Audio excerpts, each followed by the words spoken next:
So where does this leave Australians and their families? What can they do?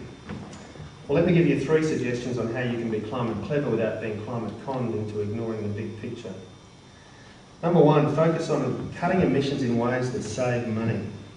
Now, of course, it's my political background, and I'm sure that's not unexpected, but I don't buy the idea that we need to drastically cut back our quality of life to cut our emissions. But there's just too much evidence to the contrary. Of course, we should cut out needless consumption. But beyond that, there are just so many options to cut emissions without cutting back on our quality of life. You know, with the simple things like turning off the lights, closing fridge doors, not leaving fridges in the sun, as my wife said to me the other day, switching off things at the wall, you know, killing standby power, washing clothes in cold water, using the clothesline, or lashing out and even spending $5 and buying a flow restriction valve. It will dramatically reduce your hot water emissions. None of these things takes us back to the caves, as many people want to suggest. I mean, many people who think cutting emissions will take us back to the cave. And all of those options save us money. Adopt just a few of them and then spend maybe $5 a week, that's what it's costing me anyway, on 100% renewable power, and you will have cut your electricity emissions to 0 and still be better off financially. And the same goes when you change your car from a V8 to a V6 to a V4 to a hybrid. Because you take one step down that line, you're making a significant reduction in your emissions, or you can do. Other household emissions are harder. Things like waste disposal and the not insignificant emissions embodied in the products we buy. But you can reduce these too, and there is always the option, well, not always, there is now the option of buying carbon offsets, I should say. And while I'm not opposed to storing carbon in trees, offsets that actually cut emissions target the problem at its source. But we've got to keep in mind that offsets are not a long-term option, because one of the other examples of ABARE shooting its client in the foot is their forecast that their predicted carbon price for mid-century is $600 a tonne. And so if you keep that in mind, it's pretty clear pretty quickly that buying carbon offsets, you know, to go carbon neutral is not necessarily a long-term easy option. So even if you do only some of these things, you've probably done at a personal level what we need to see happen globally, and you will have saved money while you're at it. Number 2, start your own adaptation planning. Just because government is abrogating its responsibility in this area doesn't mean we should all do the same. And after all, many of the adaptation responsibilities are personal responsibilities, not just government responsibility. So individuals should start making their own plans now.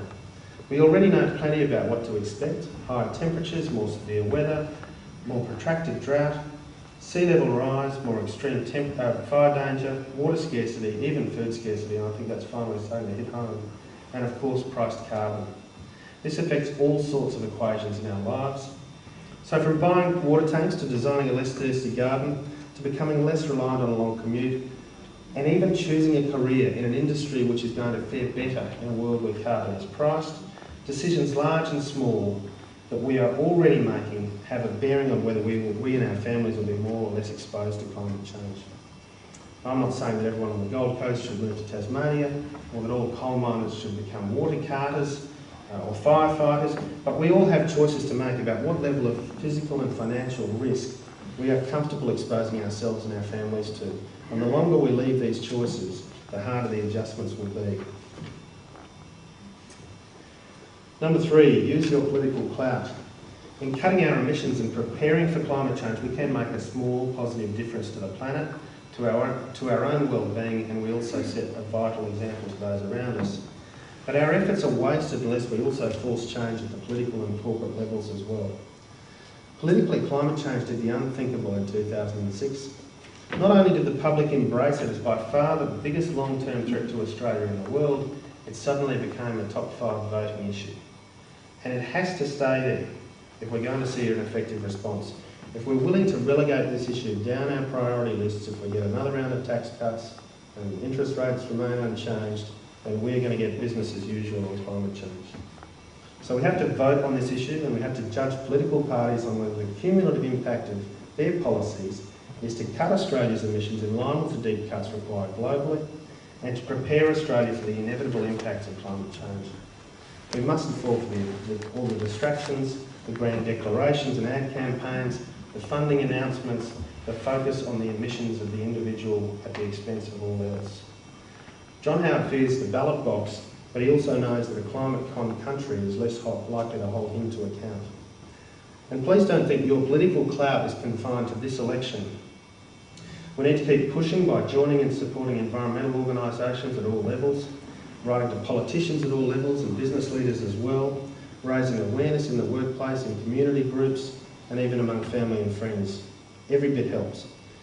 Because in the end, if enough of us are truly climate clever and not merely climate conned, we will move the bounds of acceptability, and that'll make delay less and less a viable option for the few interests that it serves. And not wasting one's political clout seems like a good place for me to wind up. They say you're supposed to get more and more conservative as you get older, and I was never a very radical young man. In fact, when I was introduced at a Liberal Party meeting in 1989 by a City Council alderman in Townsville, I was described as 21 going on 40.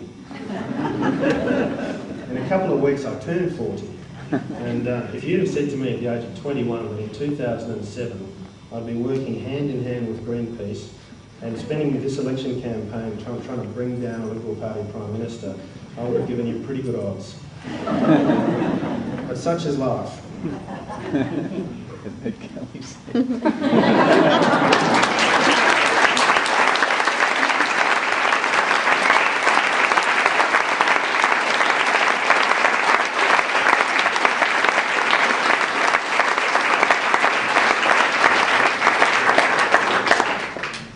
Cousin's stomach would say. And such is the gravity of the challenge presented to us by climate change, to this generation and to those who follow us. It's forcing many people already to challenge conventional and partisan assumptions, and inevitably it means doing things we never imagined possible to prevent equally unimaginable harm.